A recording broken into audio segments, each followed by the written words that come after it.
We've all heard of the Sahara. Sure you have. It's the largest hot desert on the planet. A sea of sand covering an area larger than the contiguous United States. But have you ever wondered what lies beneath the sand dunes? To answer this question, we must travel deep into the past of our blue planet. Up until some 6,000 years ago, the Sahara was grassland. Humans were around at this time, not me, spreading agriculture around the planet. In the north of Africa, the color green dominated. Plenty of rainfall meant that there were lakes, rivers, pastures, and even forests. A completely different image of the Sahara from the barren landscape of today. But then, the climate started to shift. The region became parched, and the vegetation started disappearing. The wind did the rest. It took away the fine sediment after there were no plant roots to hold the ground together. Give it a couple thousands of years, and you get a familiar image of the Sahara.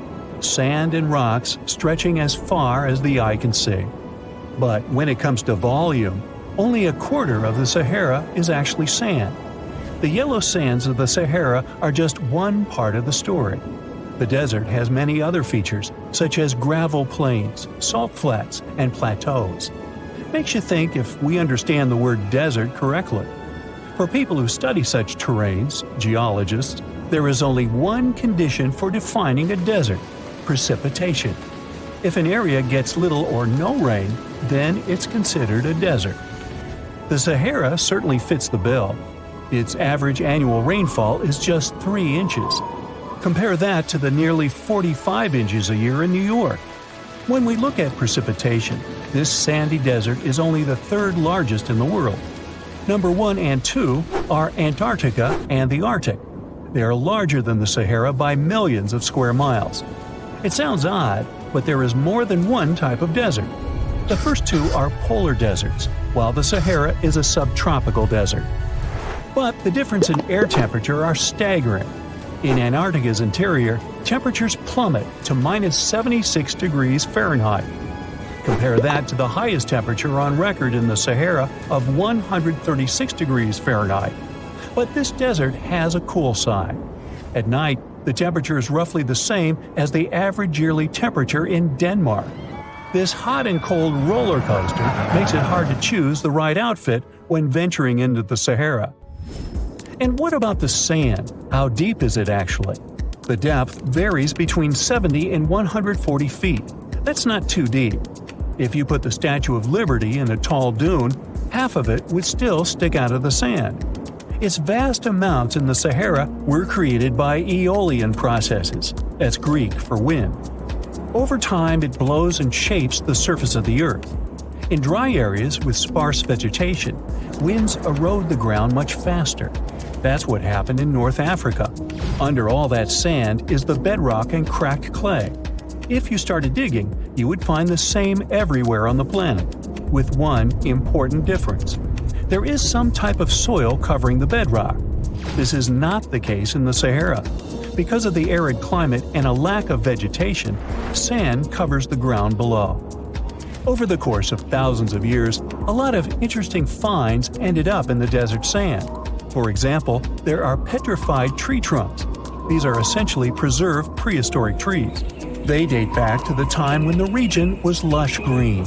In some places, the trees of this fossilized forest are at least 65 feet tall. The wood is so well preserved that you can still see the texture and knots. There are even fossilized pine cones. In 1992, scientists found glass fragments in eastern Sahara. These canary yellow glass shards were scattered across hundreds of miles. They didn't belong to an ancient civilization, although ancient Egyptians used them to make jewelry. In fact, the breastplate of King Tut had a beautiful scarab beetle centerpiece made from this desert glass. For a long time, scientists were puzzled about the true origins of these fragments. They finally concluded that the glass was around 29 million years old. It is an impact tape. If that sounds like it has something to do with the word impact, you are correct. These rocks are formed when a meteorite hits the surface of the Earth. This generates a lot of heat. Scientists estimate that the temperature needed to melt this mineral was close to 3,000 degrees Fahrenheit. Apart from the regular fine-grained sand, we also have melted sand in the Sahara. But the desert conceals other unlikely artifacts. Shark teeth are a common find in Morocco, which sits in the western part of the Sahara. What are the fossilized teeth of these marine predators doing in the middle of the desert? This part of the world looked entirely different millions of years ago. There was a sea cutting right through what is now a desert. The Trans-Saharan Seaway ran the length of present-day Algeria and Mali. It was around 165 feet deep. That was enough for all sorts of aquatic animals to inhabit it. Large catfish, sea snakes, and of course sharks lived in the area. British archaeologists even unearthed a turtle shell in Mali in the 1980s. For centuries, there was even an entire city hidden under the desert. Timgad was a Roman outpost constructed by the Emperor Trajan around the year 100 in the current era. For various reasons, its residents abandoned it around the year 700. The sands of the Sahara soon engulfed the city. It had remained hidden for nearly 1,000 years.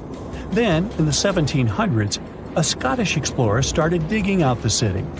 His team first uncovered a sandstone triumphal arch 40 feet high, similar to the ones we can see in Rome and Paris today.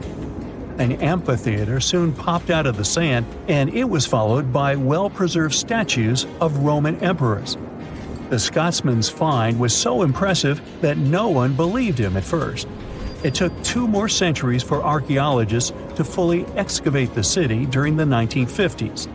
The site covers a surface as large as 10 polo fields.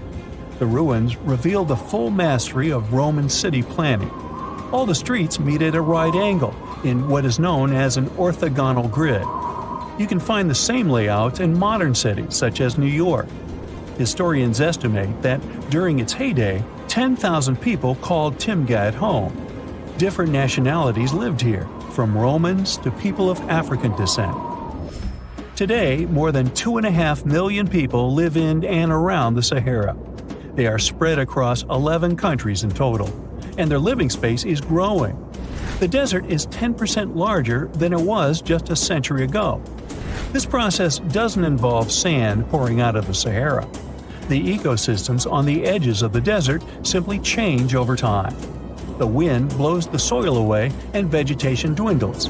The perfect conditions for the formation of a desert landscape. These changes are happening in the Sahel, a region south of the Sahara Desert. That's why the African countries have recently come together for a project called the Great Green Wall. The primary goal is to stop the desertification of the Sahel and hold back the sands of the Sahara. Their plan is ambitious and involves planting a wall of trees from the west to the east of the African continent. The proposed forest is not only going to be long, but wide as well. The Sahara and the Sahel share a historic bond. Since antiquity, camel caravans have been making the journey from Africa's Mediterranean coast in the north to the savannas in the south. The golden age of this trade kicked off in the 9th century. The perilous journey took several months to complete. The route was 2.5 times longer than the length of the Grand Canyon. Explorers still find evidence of these ancient caravans hidden away under the sands of the Sahara. In November 1922, a boy walked through the desert mountains of Egypt and discovered some ancient steps carved into the rock.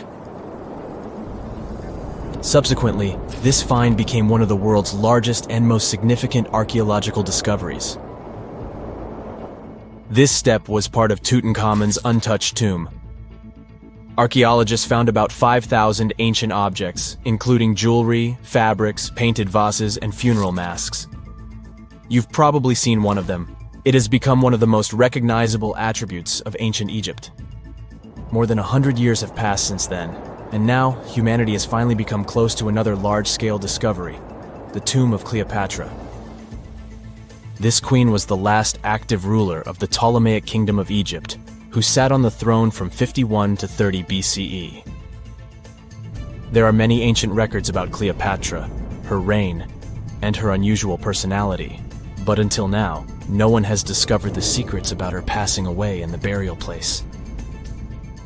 So, one archaeologist, Dr. Kathleen Martinez, has been studying ancient records and temples around Alexandria for decades and concluded that the tomb of the queen should be located under the ancient city of Taposiris Magna, founded in 280 BCE.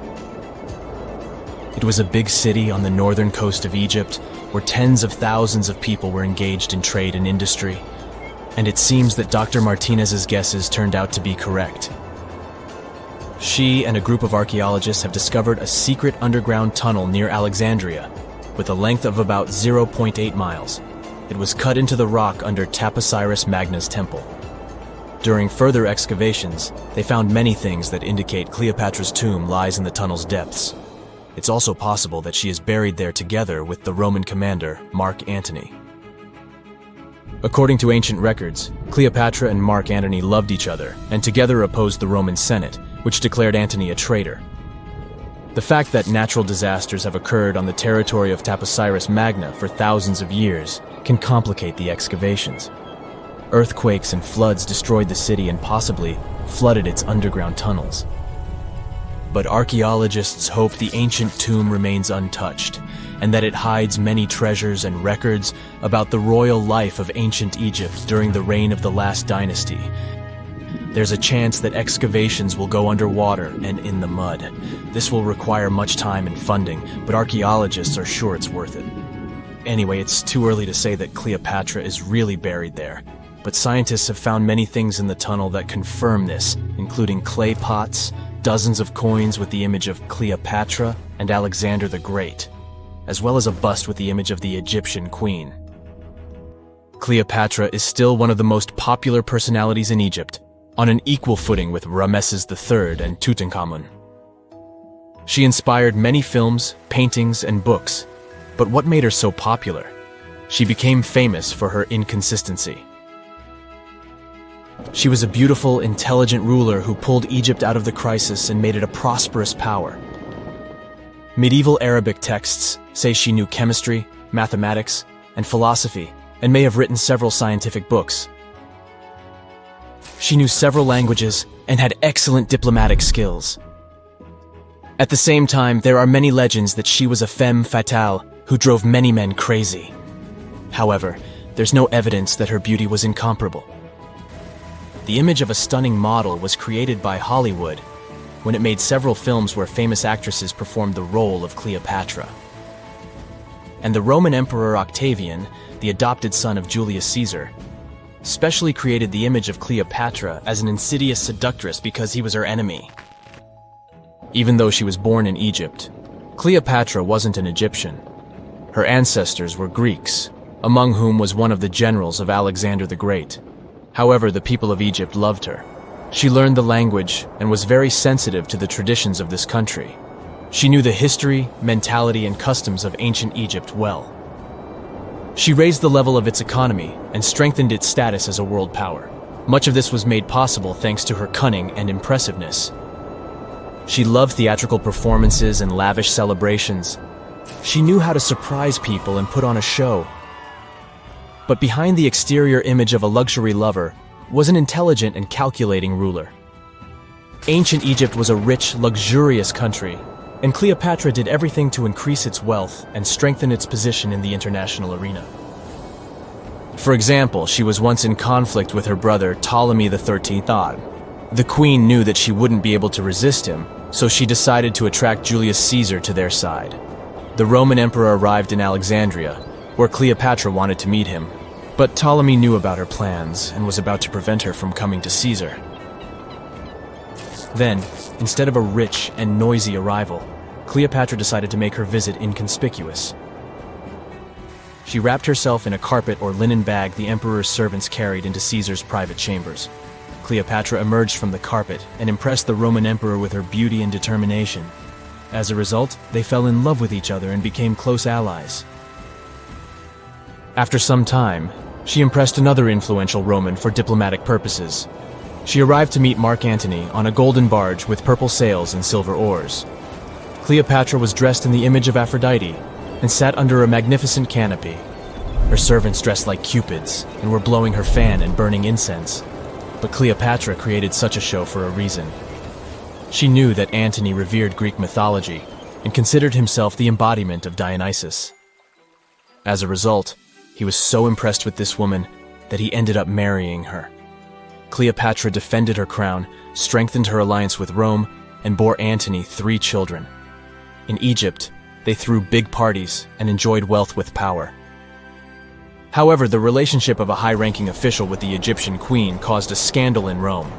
Octavian was Antony's primary opponent in the struggle for power, so he exploited the situation to darken the competitor's reputation.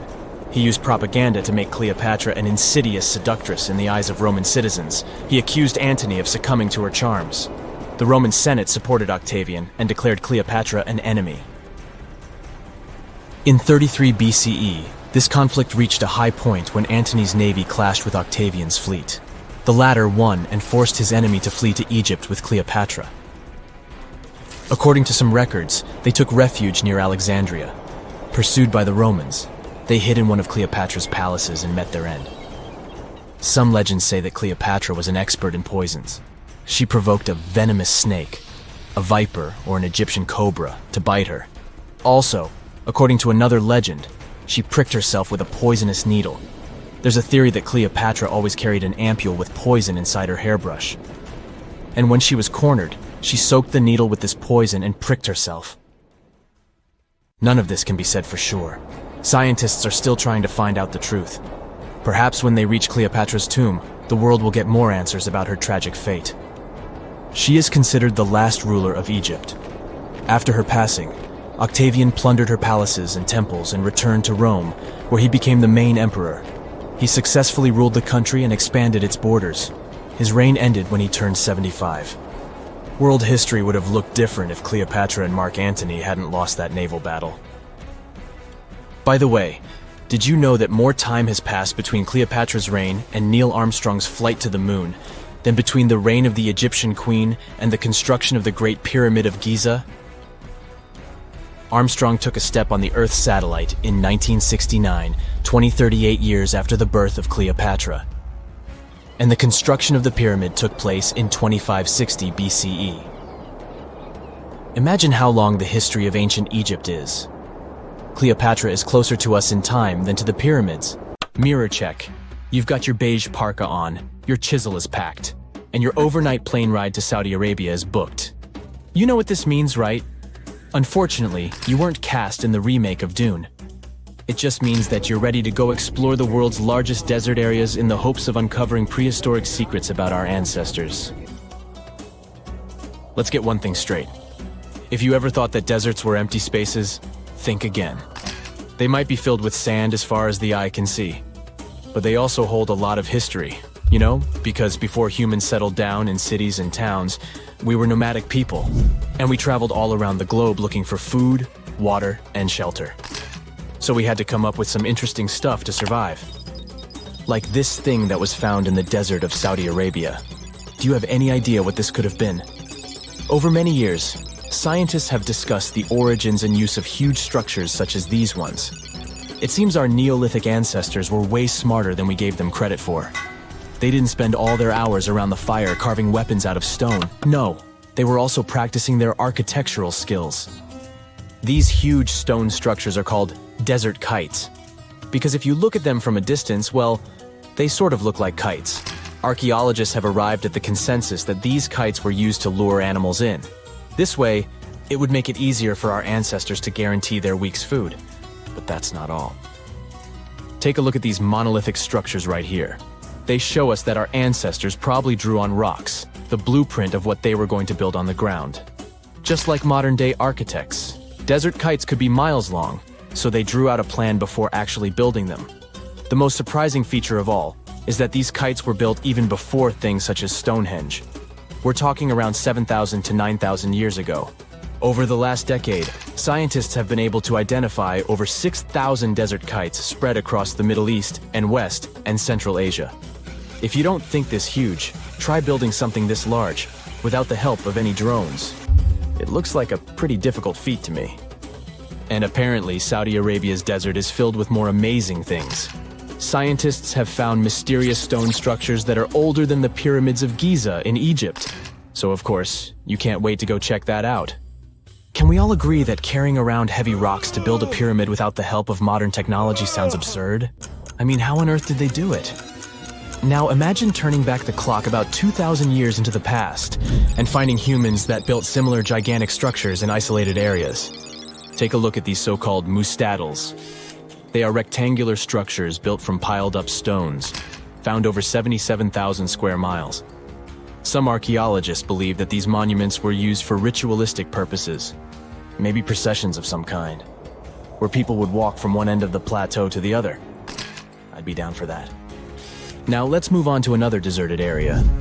We're entering the world-famous Sahara Desert landscape. Isn't it beautiful? Here, you're about to unravel an ancient mystery, something that took years for researchers to solve. Fun fact, the Sahara Desert is the world's largest hot desert. It spans over 3 million square miles, which would be like putting 1,000 times the country of Hawaii next to each other. We say it's the largest hot desert because the world's largest desert area is Antarctica. But we all know temperatures over there are freezing, not the typical image of when we think of a desert. Deep into the desert, near the Algerian town of Fougeret et Zoua, something strange was found. For decades, these tiny dots appeared on images of Google Earth, but nobody could explain what they were.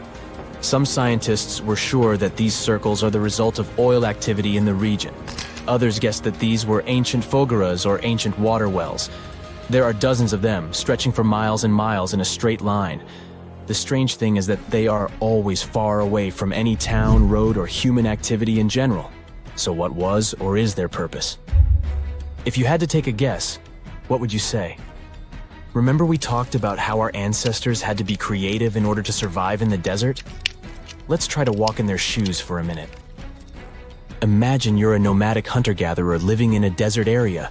You spend your days basking in the hot sun, trying to count all the grains of sand around you. But you also need to eat and drink water. But how on earth do you get water in a desert? Sure, you can hope to keep running into oasis every week or so, but that seems a bit risky, doesn't it? That's why North African people invented the so-called fogeras.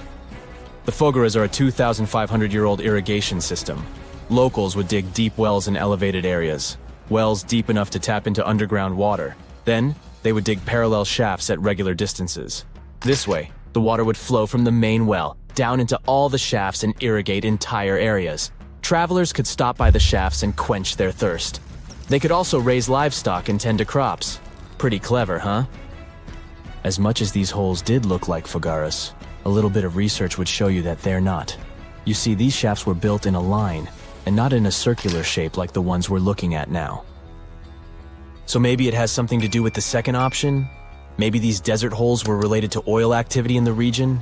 Let's have a look at the holes up close and personal. From Google Earth, they don't seem that big, but in real life, they are huge craters. The tip to uncovering what they are is hidden beneath the sand. If you were one of the researchers originally uncovering the truth behind this mystery, you would have found something unique hidden in the sand. Old dynamites and vintage sardine cans. Putting the pieces of the puzzle together, scientists found that these sardine cans were a model from the 1950s and 1960s. It seems that entire teams from that decade would camp out while they surveyed the area for oil. And what about the dynamites? These were used for seismic surveying. This is an old technique, used to identify if there is oil and gas beneath the Earth's surface. Still in North Africa, you find out about another desert mystery worth exploring. Near the city of Tiaret, southwest of Algeria's capital, one runs into 13 peculiar monuments. These structures are also called jedars, and yes, I am aware of how much that may sound like a Star Wars reference. They are pyramid-like in their shapes, and as far as scientists know, they were used as final resting places for the people who lived in the region. Can you guess who these were? Most likely the Berber nomads. And since we're talking about ancient stuff, they were probably built between the 4th and 7th centuries CE. Once scientists began to explore the insides of these monuments, they found they were pretty big inside. They found large underground vaults, chambers, and labyrinth-like corridors that gave way to over 20 compartments. It could take you up to 2 hours to walk around in them. And apparently our ancestors also used its walls to depict images of animals and hunting scenes. There's no definite proof of what these jadars were used for, though. This is so neat, huh? I'm sure that our world's desert is filled with many more mysterious things for us to unravel. I guess I'll see you next time so that we can continue our— Phew! This summer has been turning up the heat like never before. We feel like roasted marshmallows on a sizzling grill. Yes, the world is getting hotter, but some regions have always fought with high temperatures. It turns out people had some inventions to keep themselves cool in ancient times too. Some of them are still functioning, even 3,000 years later. Let's take a look at how people saved themselves from heat throughout history. So, put an ice cube into your cold drink and get ready to hear how people survived the heat. Speaking of ice cubes, do you know that the Persians made an ice storage system? In the deserts of ancient Persia, people had an out-of-the-box idea about how to prevent their food from turning into a melted mess.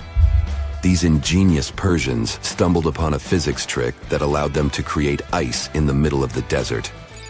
They called these cool structures yakhchals, which basically means ice pits. These ice pits were not your ordinary coolers. They were like secret underground fridges. They looked like dome-shaped mud brick structures on the outside, but inside, it was a whole different world. These ice pits had an evaporation cooler system that worked like magic. At night, when the desert cooled down, Persians made use of the radiative cooling effect. They set up cleverly designed trenches to hold thin layers of water. The water froze, defying the desert heat. Then there were underground square storage areas. The Persians collected the melting ice water from these cooled trenches, and during the night, they froze it again, making the most of the desert's natural chill. To add to the cooling effect, they built a wall to shade the storage areas from the hot midday sun. And that's not all. They had this fantastic wind-catching contraption called a badger that caught the breeze and directed it right into the ice pits. Fresh air plus ice. Cool breeze. A winning combo. They even had intricate water channels called qanats to bring water to the ice pits and homes all the way from the nearby mountains. As time passed, these yakhchals faded into history and modern technology took over. But hey, there's good news too. Some awesome folks in Iran are restoring these ancient coolers. So, if you ever find yourself in the desert, don't forget to pay a visit to these marvelous places and witness the genius of the ancient Persians firsthand. Now, I want to focus more on the wind catchers because they don't just help make ice cubes. They actually function as a cooling system as well. Back in the day, those clever architectural wonders were all the rage in places like Persia, modern-day Iran, Egypt, and the Middle East. Imagine tower-like structures with openings at various levels strategically placed to harness the power of nature's breeze. These openings were like magical portals for the wind. They captured those refreshing gusts and guided them right into people's living spaces. Basically, they were natural air conditioners. The breeze would gracefully flow downward, cooling the ground as it danced through the building. The secret sauce lies in the details. The tower's height, the number of sides, the openings, and the positioning of the interior blades. Everything plays its role in how efficiently the wind towers work out. Thanks to these wind catchers, ancient societies could enjoy comfy indoor temperatures without sweating. Can you imagine living in those times? Feeling the gentle breeze whisking through your home, keeping you feeling fresh and chilled out? The Persians are often credited for inventing these awesome wind catchers. But hey, don't forget about Egypt. There, you can find traces of similar structures dating all the way back to 1300 BCE. Yes, the invention of wind catchers may have occurred in ancient Egypt, but Yazid in Iran is the city with the largest number of wind catchers. People wouldn't have been able to live there without these ancient ACs because there was almost no rain in the area throughout the year. Now, Let's look at these perforated, double-skinned exteriors. Imagine dressing up a building with a fancy perforated screen. It's like giving its exterior a stylish makeover while keeping things chill inside. This genius technique, firstly, scatters the natural daylight, so no harsh sunbeams to blind you. The screen also offers shade like a pro, giving the building's interior a much-needed break from the blazing sun. Think of it as a natural sun hat for your home. Placing this screen about 4 feet away from the outer walls creates a breezy, dreamy hallway for fresh air circulation. And hey, they add a touch of elegance to the building too. These structures are sometimes called jali. Jaipur, India, for example, has an average daytime temperature of about 100 degrees Fahrenheit. So these structures are lifesavers. Jalis come in various forms, crafted from cement, earth, and wood. It's a cultural symbol deeply embedded in Indian architecture. You can find its captivating presence in iconic historical buildings like the majestic Taj Mahal and the Grand Red Fort in Delhi. But hey, it's not just a thing of the past. It's still rocking modern architecture scenes, and its charm has sparked creativity in artists and designers worldwide. It adorns the building's exterior, its cross-section showing a larger opening on the outside and a smaller one on the inside. This is where the Venturi effect steps in to show off its physics prowess. As the air flows through the narrowing passage, it picks up speed, creating a difference in pressure between the inside and outside of the building. Air blowing at a higher speed gets compressed, and when released, it cools down. Mashrabia is a wooden lattice or screen used in the Middle East and North Africa. These decorative wonders are like window blinds, but they do more than just look pretty. They're smart too. They give privacy, shading you from the sun, and let fresh air and light in. Some people also add clay pots filled with water, sand, or damp straw to their designs. As hot air breezes through the holes, it also passes through the pot's porous surface. The moisture inside evaporates, cooling the air.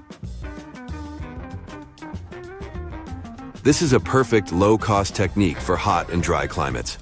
It's eco-friendly, and there's no need for electricity. Now, let's fast forward to today. Designers are getting creative, mixing traditional wisdom with modern tech. At the Al Bahar Towers in Abu Dhabi, they've got it too.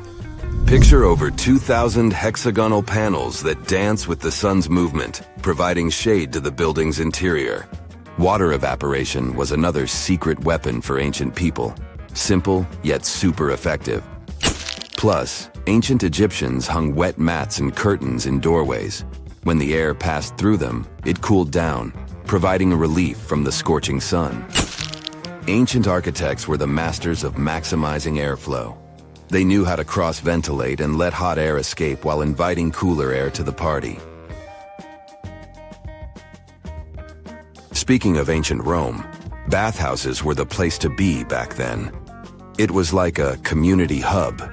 People gathered to chat about politics, play sports, and, of course, take a relaxing dip. The frigidarium was the cool spot in Roman baths. After a steamy soak in the caldarium, Romans dashed to this giant pool to chill out. Then in some places, like Cappadocia in Turkey, people went underground to hide from the heat. They carved cozy dwellings in volcanic rock, harnessing the Earth's natural cooling powers. So the lesson here is simple. Architects and designers can create wonders by combining local traditions with smart tech. California's Death Valley boasts the highest officially registered temperature to date, with 134 degrees Fahrenheit in 1913. Meanwhile, Africa's sweltering record stands at 131 degrees Fahrenheit in Kebili, Tunisia, as noted in 1931. In Europe, the highest temperature ever documented reached almost 120 degrees Fahrenheit in Sicily in August 2021. Then, in 2022, the UK had the hottest summer of all time. You find yourself in Africa, land of unique wildlife, home to a great variety of cultures and languages, and, first and foremost, host to the world's largest hot desert, the Sahara. It's daytime, and you are thirsty for some water and shade. You've been walking for days, trying to find one of those precious-looking oases. You feel you're near, but the horizon just keeps stretching and stretching. Your mind is tired, and your body is feeling all the heat. It's like you've eaten a full plate of hot pepper and then some more, judging by how much you're sweating. And when I say hot, think 100 degrees Fahrenheit hot, on average. No wonder this is happening. After all, you find yourself in the world's biggest hot desert. Now, I say hot desert since the biggest deserted landscapes are actually the cold ones, located in Antarctica and the Arctic. Icy Antarctica's frozen desert is more or less the size of 1 million LAXs. Yep, the Los Angeles International Airport. The Arctic desert is just a bit smaller than that. Now, in case you don't know, the Sahara Desert is located in northern Africa, stretching from the Atlantic Ocean all the way over to the Red Sea. It occupies an area large enough to place approximately 100,000 Disney World theme parks side by side. According to scientists, its boundaries are expanding. Deserts usually form in the subtropics because of what's called Hadley circulation. The air rises at the equator and descends into the subtropics. This circulation of air has a drying effect, which helps the formation of desert landscapes. Since the 1920s, the Sahara is considered to have expanded by over 10%. How is this happening? Well, let's start from the beginning. You probably know the Sahara Desert as one of the most inhospitable places on Earth today. Just FYI, for a place to be considered a desert, it has to receive less than 4 inches of rain per year. Due to the very small precipitation index, deserts are usually dry and arid places. There is little humidity in the air, and daytime temperatures can go as high as 130 degrees Fahrenheit. Usually, there isn't that much animal and plant life because of the lack of water. But in the Sahara's case, it wasn't always like that. It may be difficult to imagine northern Africa without the tons of sand it has today. But about 20,000 years ago, the Sahara was actually one big oasis. Recent discoveries show clear evidence of what the scientists now call the Green Sahara. In the mid-1800s, a German explorer crossing the Sahara encountered some paintings and engravings that nomad artists had left behind. What he saw in those paintings looked nothing like his actual surroundings. Instead of an arid landscape with only camels and desert vegetation, the rock paintings depicted jungle animals like giraffes and hippos. There were even images of livestock and grazing animals such as cattle and sheep, something that seems impossible for modern-day Sahara. Artists usually draw what they see around them, so this finding really intrigued the German explorer. The drawings were so detailed that the artists must have had close contact with those animals. You can find this rock art spread out in the northern part of the African continent, from western Sahara to Saudi Arabia. Geologists soon took a keen interest in this and found the first clues to what this could mean. They have been able to confirm that, in fact, northern Africa was once much wetter. They found evidence from nearby deep-sea sediment off the coast of Mauritania. Sampled cores of underwater sand and mud, known as Saharan dust flux, show geologists that, indeed, a green Sahara was possible. The more dust is blowing off of the desert and into the bottom of the ocean, the drier the climate in the region. The sediment cores show that there was much less dust, only half as much, coming off northern Africa during the humid period. This period has to do with Earth's natural cycles. Normally, the Earth rotates at a tilt of 23.5 degrees, but this angle is not consistent and changes over time. Earth's tilt is responsible for the amount of sunlight each hemisphere receives. It affects several ecosystem functions on the planet. During the time of the Green Sahara, the Earth received between 4 and 8% more sunlight than it does today. So when the Earth tilted about 20,000 years ago, the northern hemisphere received more direct sunlight, which affected humidity levels in the region. As the northern hemisphere got warmer, this affected monsoon activity, more specifically the West African monsoon. Monsoons are wind systems that affect a region's rainfall index and humidity levels. As a part of the globe gets warmer, it allows for more air to rise. It combines with the wind to draw moisture up into the atmosphere. Little by little, northern Africa also became wetter. The increased moisture made the Sahara so wet that there were actual bodies of water in the region. As vegetation grew, the plants held onto moisture better than bare sand could. There is evidence of natural basins throughout the Sahara and lakes so big they would fit all of the U.S.'s Great Lakes inside of them. Archaeologists uncovered evidence of vibrant societies in what are now arid areas. It looks like ancient cultures were able to take full advantage of the African humid period. According to researchers, the human population peaked across the Sahara about 9,000 years ago. There are traces of fireplaces, hunting tools, fishhooks, and even mounds of fish bones.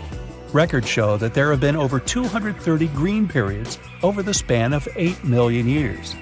Solar radiation is always changing due to natural orbital cycles. That's why Earth will most certainly see another Green Sahara moment.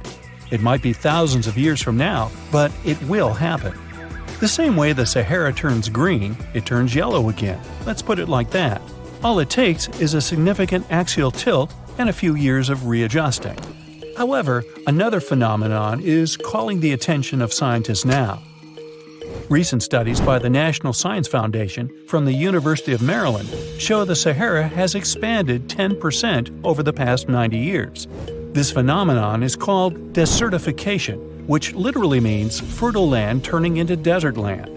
The Sahara Desert is now advancing into the semi-arid region of Sahel. In 1950, this region was home to 31 million people. Today, its population is over 100 million people. This rapid population growth has largely contributed to the Sahara's expansion. Farmers that were once nomads began settling down.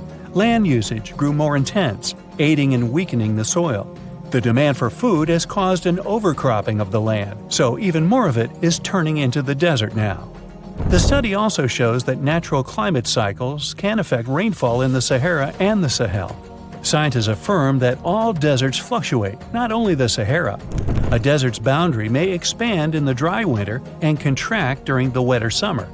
South of the Sahara lies the Chad Basin. It is a natural body of water that now serves as an indicator of the Sahara's expansion.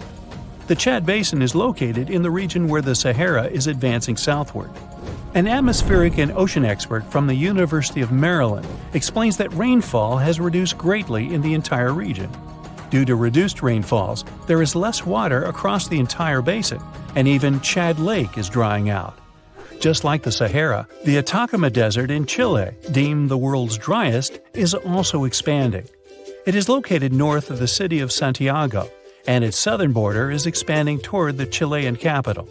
Because the climate is getting drier and drier here, the city of Santiago risks turning into an arid or semi-arid region itself.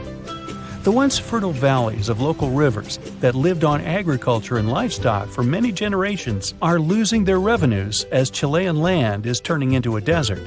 Since 2010, Santiago has received only a third of its annual rainfall.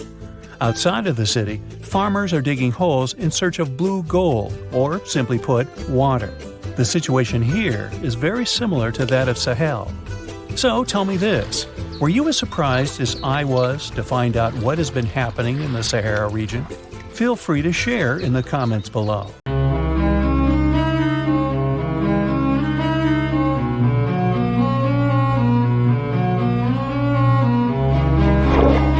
Question for you. Do you think Atlantis could be real?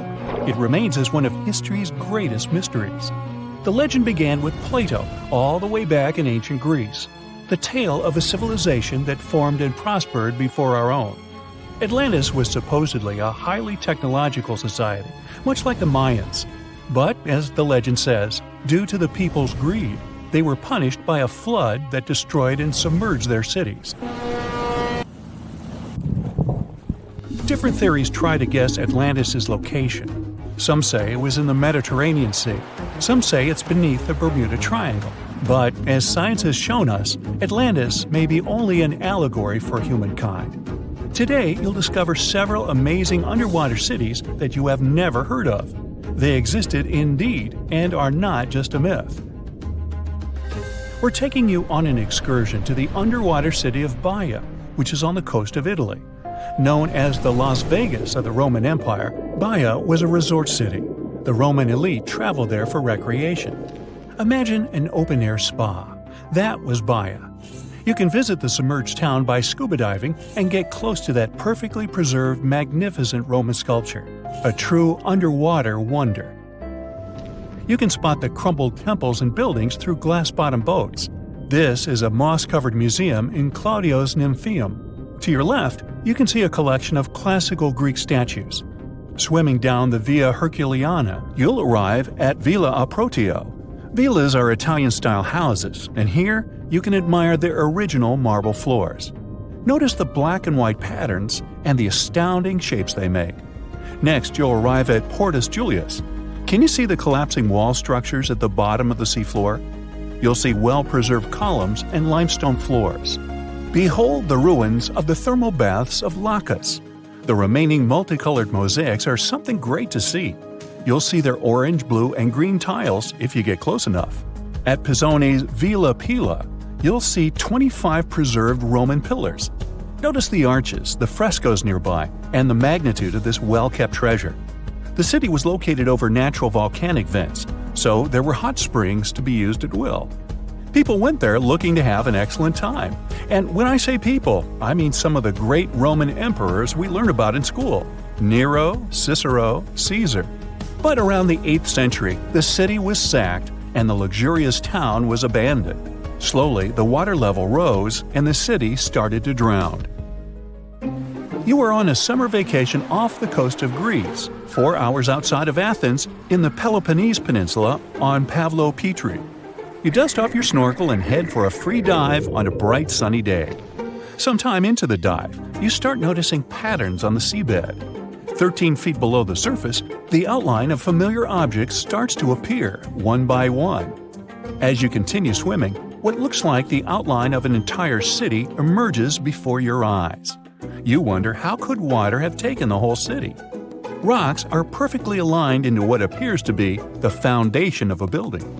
Nicholas Fleming, a British oceanographer on vacation in Greece, was the person that discovered Pavlo Petri. He was documenting the seafloor artifacts.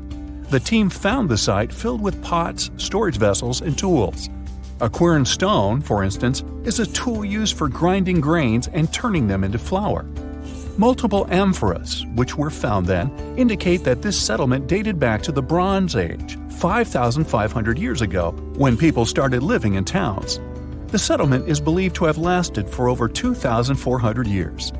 Pavlo Petri is considered today the oldest submerged town yet found, and it's impressive that it wasn't a simple village. It was a vibrant port city with stone-built buildings, a marketplace, streets, and even squares. Let's continue our exploration and find secrets in other underwater cities. You are diving off the coast of the Ryukyu Islands. Pacific waters are far from smooth. There's a strong current pulling you into the deep sea. Suddenly, you see a huge structure thanks to the sunlight shining down on the seabed. At first, it looks like Machu Picchu's ruins across the globe in Peru. As you approach it, you slowly figure out its form. A pyramid-shaped structure, arches, staircases. It's something that could have easily been a palace or castle. Could this also be a sign of human activity? What you just saw is known today as the Yonaguni Monument. It also goes by the name of Japan's Atlantis. The entire monument is about the size of 5 football fields and the height of a 5-story building. Its most surprising feature is its expansive terraces that host large crowd gatherings. Explorers and scientists believe that Yonaguni dates back to 10,000 years ago. But whether it is a man-made structure or a natural formation is still under debate. For Japan's top marine geologist, Professor Masaki Kimura, Yonaguni is the heritage of a lost civilization. Kimura has dived into exploring the ruins over 100 times over the past 10 years. According to him, there are clear signs of human activity down there. The Triangle Pool, located on the monument's surface, is a triangle-shaped concave that is a historical symbol of water fountains in the region. There is also a giant turtle carved on the eastern side of the structure. And according to Kimura, turtles have an important cultural meaning. Several pieces of stone tools have been recovered from the site. Their estimated age dates back to 10,000 years ago. However, not all scientists are convinced of the same. For many, Yonaguni is the result of thousands of years of erosion. The fact that the monument is composed of one massive rock leads them to believe that it is not human-made. The defined edges and flat surfaces resemble a natural formation occurrence in Northern Ireland, known as Giant's Causeway. A series of interlocking basalt columns look like the ruins of a palace, but they were the result of volcanic activity in the region. Well, stay tuned for more underwater discoveries. The next stop on our voyage is one of today's most famous underwater cities that has turned into an underwater archaeological park. The city of Port Royal in Jamaica exists today only below the surface. But in 1692, it was one of the wealthiest cities in the Western Hemisphere. Port Royal was the center of the British Empire at the time, and an important trade city that attracted people from all over. It was also home to real-life pirates of the Caribbean. On the morning of June 7, 1692, the people of Port Royal met a different fate than they probably expected. The bars and restaurants beaming with life woke up shaking. People were taken out of bed with the power of a massive earthquake, estimated today at 7.5 on the Richter scale. One survivor says he saw the earth opening up and swallowing the town whole. What he said could be true, as the city was mainly built over sand. The ground sucked buildings, roads, and everyone above. Geysers erupted, and finally, waves as big as 10-story-high buildings hit the city. About 33 acres of the city disappeared underwater, and amazingly, most of its 17th-century remains lie in good condition under 40 feet of water. In the ruins, archaeologists have found taverns, storage rooms, kitchens, and recreational buildings used for diverse purposes. You can see a grand lion statue, a submerged bridge, and many picturesque arches. Now, do you fancy a trip to India? Just outside its coast lies another sunken marvel. A site known as the Lost City of Cambay is located on the Gulf of a similar name. It remained hidden until 2001, when the National Institute of Ocean Technology did a routine water assessment. With sonar technology, which sends a wave of sound to the bottom of the sea, they found something far beneath the surface.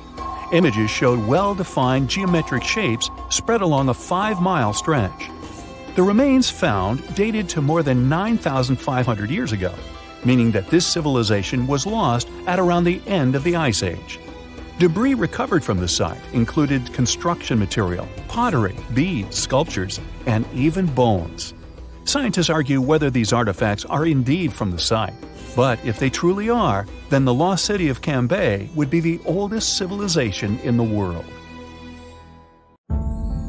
Let me take you to a place that seems to be out of this world. Life inside this cave has been isolated from the outside world for about 5.5 million years, and it does show. See for yourself. Due to such a long isolation, the conditions inside the Mobile Cave are like nowhere else on our planet. A unique ecosystem is flourishing there, even though there is a severe lack of sunlight inside the cave, and the air is toxic. The cave, located a few miles west of the Black Sea in Romania, was first discovered in 1986. Nowadays, you can only visit it if you have special permission. Plus, the central caverns are guarded naturally by narrow limestone tunnels and vertical shafts. So, if you're no stranger to claustrophobia, you'd probably better not enter this place. In the depth of the cave, the air has twice less oxygen than the air outside. Instead, it contains a lot of carbon dioxide and hydrogen sulfide, so not the freshest air you can breathe. It's also pitch black inside the cavern. But despite, or should I say thanks to, this cocktail of extremely harsh conditions, the site is a true goldmine for biologists. Shockingly, life seems to be booming here. In a 1996 study, scientists identified 48 species, and 33 of them were unique to the cave. Most of the creatures inhabiting the cave are tiny, with long limbs and antennae that help them navigate in the dark. They have no vision and lack pigment, and it makes sense. Why would you need to be able to see if you live in total darkness? And why would you need to be pretty and colorful with no one to see you? Now, I'm going to take you to another cave. It's no less amazing, but looks very different. This is the Giant Crystal Cave, aka the Cave of the Crystals, in Mexico. These ginormous crystals were found in 2000 by a mining company after the water was pumped out of the cave. Two miners then saw the crystals after entering the drying cave on foot. These awe-inspiring crystals are actually massive gypsum pillars hidden 984 feet underground. They're anchored to the walls and the floor of the scorching hot cave. Scientists estimate that the crystals could have been already growing for 500,000 years. That's why many of them are so long and wide that you can walk across them. Unfortunately, visiting this wonder of nature is impossible at the moment. But maybe it's for the better, since the giant crystal cave is a dangerous place that can easily turn into a trap. For tens of thousands of years, it was filled with groundwater, which was originally pushed upward into the opening by a magma chamber located in the depths of our planet. The magma under the cave kept the water hot, but eventually the temperature of the water dipped below 136 degrees Fahrenheit. As a result, the water started to fill with calcium and sulfate, whose particles began to recombine into gypsum. And then, white-tinted crystals took over the cave. And since they stayed underwater, they were able to keep growing. You don't have to fly to space to take a closer look at a black hole. Scientists have found something very similar to black holes in the southern Atlantic Ocean. A black hole has such an enormous gravitational pull that once something gets pulled inside, it doesn't have any chance to escape. Even light can't get out of a black hole. But ocean black holes seem to be almost as powerful as their space relatives. But instead of catching the light, they do the same with water. Ocean eddies are massive whirlpools that spin against the main current. They usually swirl billions of tons of water, and most of them are larger than a city. These whirlpools are so powerful that nothing trapped by them can escape. But the scariest thing is that you might not even notice heading into one of them. These things are so huge that you won't spot their boundaries until it's too late. When scientists started exploring ocean vortices with the help of satellites, they discovered the borders of several eddies. After that, they managed to prove that, mathematically, these whirlpools are the same as mysterious black holes in space. Massive eddies are surrounded by super-tight barriers where fluid moves in closed loops. Even water can't get out from the inside of these loops. That's why tight ocean vortices play the role of enormous containers. Water inside them can be totally different from the ocean surrounding an eddy. And I'm not only talking about its temperature. The salt content inside and outside a whirlpool often differs as well. On the thin Curonian spit splitting the Baltic Sea from the Curonian Lagoon, there is one of the most bizarre places on Earth. Locals call this area the Dancing Forest because pine trees in this forest have shockingly unusual shapes. They twist in spirals and circles along the ground. There are some theories why it could be happening, of course. Some people claim that huge amounts of positive and negative energies once clashed in that spot. More down-to-earth individuals believe that the reason is geological. Sandy soil in the area is too unstable to hold trees growing upright. The most popular is the idea that strong winds blowing from the water influence the shape of the trees. In any case, experts haven't come to the final conclusion yet.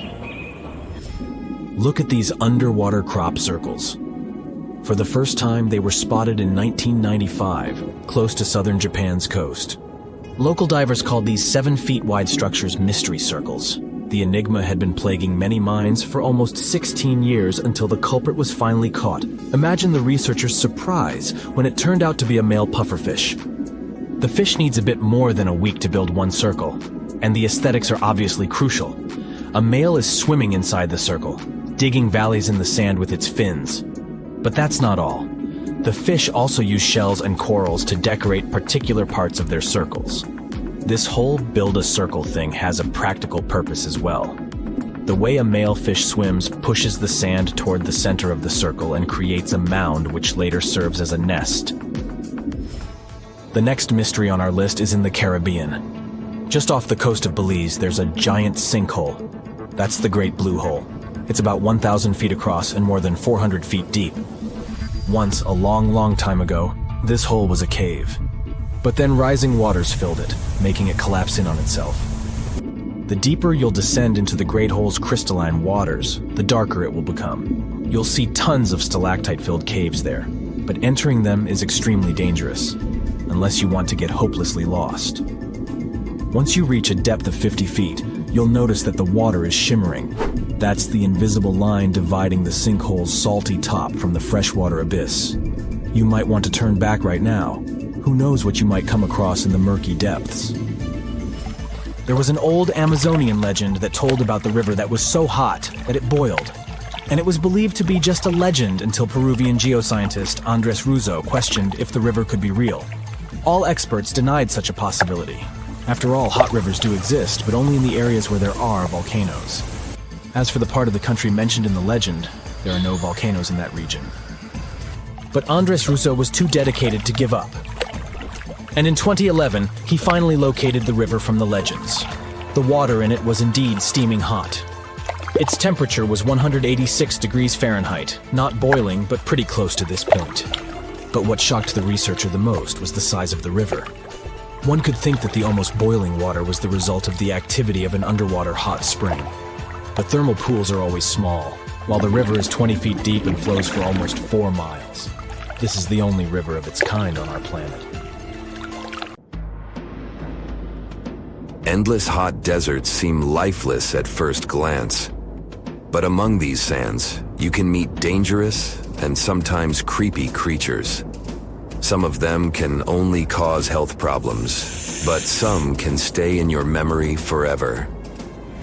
Let's get to know them, starting with dangerous ones and finishing with real nightmares. So, you're walking through a desert and see a big teddy bear with open hands. You understand that it's probably a mirage, but still, you come closer. You were right. It's not a plush toy, but a giant cactus. There's something strange about it. Thanks to some strange fluff, the branches resemble the arms of a teddy bear. However, this is not fluff, but thousands of thin needles, and they are the reason you shouldn't come closer. The cactus is called the jumping cholla, or teddy bear cholla. It grows in the desert areas of Arizona and in the northern part of Mexico. Don't worry, this cactus won't attack you, but it will cling to your skin or clothes if you touch it. Such a fur coat protects the cactus from animals, creates shade, and saves it from heat. The lateral branches are the most important parts of the plant as they carry out photosynthesis and accumulate a large amount of moisture inside. So, despite all the danger, the cactus can be helpful for desert wanderers. And the danger here is needles. If you look closer at them, you will see they have the shape of hooks. One touch, and hundreds of thorns are already in your finger. It's pretty difficult to get rid of them, and the needles cause unpleasant, painful sensations. But the coolest thing about this cactus is the way it reproduces. The plant clones itself in a new place. When animals and people pass the jumping cholla and touch it, the cactus gives them a small piece of itself, along with the needles. As soon as you throw this piece to the ground, it takes root and starts growing. The degree of danger is rising. The next monster from the desert is running toward us, and that is an ostrich. Many think these animals are cowards hiding their heads in the sand. You will most likely change your mind if you're unlucky enough to meet one. Usually, ostriches are not aggressive, but you should run if you come closer to their nest. On the other hand, you won't be able to do that because ostriches move at a speed of 43 miles per hour. You need a car to get away from them. They run and hit their enemy with their chests. There have been cases when ostriches attacked vans and caused significant damage to them. But the main danger these birds present is their powerful legs with sharp claws. They can deliver strong blows with them and even beat a prone opponent. So yes, if you see an ostrich in the distance, go the other way. This small spotted lizard lives underground almost all the time in the arid deserts of the southwestern US and northwestern Mexico. Sometimes it goes outside to find lunch. It only seems cute, but in fact, it's a dangerous Gila monster. Its thick skin protects the reptile from hawks, coyotes, and other predators. But its main protection is its venom. Snakes and spiders inject their toxins using long, needle-like fangs. The Gila monster clamps down and chews the prey to spread the venom. And when it bites a person, it can keep its jaws closed for a long time. Getting rid of the animal is a tricky feat. People who have experienced the effects of the venom say it feels as if hot magma passes through the veins. Despite this, the lizard turned out to be useful for science. Doctors used its venom to create medicines for diabetes and obesity. The time has come. Now you're about to meet one of the creepiest creatures living in the desert. Be quiet and listen to the silence. Stand still. There's no one around. Suddenly, you hear some hissing coming from below. You lower your head and see it. A big yellow spider the size of a human palm with strong jaws and long legs hides in the shadow of your body. In horror, you run away from this monster, but it goes after you. It isn't easy to do it in this situation, but try to calm down. The creature isn't interested in you. It wants only your shadow to hide from the scorching sun. Anyway, it's better not to touch it. The powerful jaws of the camel spider can cause unpleasant sensations, to put it mildly. And, by the way, this creature isn't really a spider. Yeah, it belongs to the class of arachnids, but it's a separate species, Sulpagid. It likes to bite. It's fearless and pretty aggressive. The spider preys on insects, lizards, rodents, and small birds. It can also move at a speed of 10 miles per hour. For their small size, this is very fast. You need to be a professional athlete to run away from it. Most often, you can find camel spiders in the deserts of the Middle East, but they also live in Mexico and the southwestern US. These runners are nocturnal and try to avoid the sun during the day, so they are always hunting your shadow. By the way, they got their name because they often hide in the shadows of camels. You won't hide from them during the day, but they will also want to come after you at night, especially if you make a fire. Sulpugids always run to the light in the hope of eating something. Some species of these spiders make a hissing sound to scare their enemies away. Now, let's calm down for a second and leave the hot desert. We're going into the humid tropics of Tanzania. Under tree bark, fallen leaves, and in dark caves, you can meet one of the most terrifying creatures on Earth, a tailless whip scorpion. Imagine a big scorpion without a tail, with a flat body that looks like it has been pressed by something. It's similar to spiders, but has no venom glands and can't spin a web. This monster is silent and fast, but the scariest thing is its 2 front claws, twice as long as the creature itself. Any prey it catches will never escape. Life in a dark cave has spoiled its eyesight, so the whip scorpion tries to avoid sunlight. During molting, it climbs up to the ceiling and slowly comes out of its old skin. Imagine directing your flashlight there and seeing small cocoons out of which pale spiders with excessively long legs crawl. If you really meet it, be calm and slowly go away as far as possible. Be careful. The flat scorpion can crawl under your clothes in a second and bite you in the stomach. And that's not the worst part. Okay, this is a joke. This pretty guy is one of the shyest and most harmless creatures among spiders and scorpions. It's afraid of you and will never attack. Many consider it beautiful and keep whip scorpions in glass terrariums. If you want such a pet, carefully watch it so that it doesn't run away from its house. If it happens, it will be pretty challenging to catch it again. In a matter of moments, it can get under your bed or go through gaps in the floor. Then it'll go to your neighbor's apartment through a ventilation system and scare people there. Okay, how about one more scorpion? It's not as creepy as the other creatures in this video, but it's the most venomous scorpion in the USA. This is the Arizona bark scorpion. The problem is that you can see it in the desert, in your home, or in the yard. These dangerous venomous beasts crawl into rooms and often sting people. One time is enough to cause pain, similar to a bee sting, but someone with an allergy may experience paralysis, breathing problems, and other health issues. The desert welcomes you with challenging conditions of abandoned environments and extreme temperatures. Hey, some of us would prefer dessert, chocolate, over sand and rocks. Oh well. Just like cactuses and camels, buildings have had to adapt to these conditions. Here are some examples of astonishing structures in deserts. These structures are called earthships. They're located in a New Mexico desert town. A large community of like-minded people lives in them. What's even more interesting is that the location of these buildings is registered as dumpsters. Maybe it's because all these structures are made out of old tires, bottles, and cans. Earth ships operate using green building principles.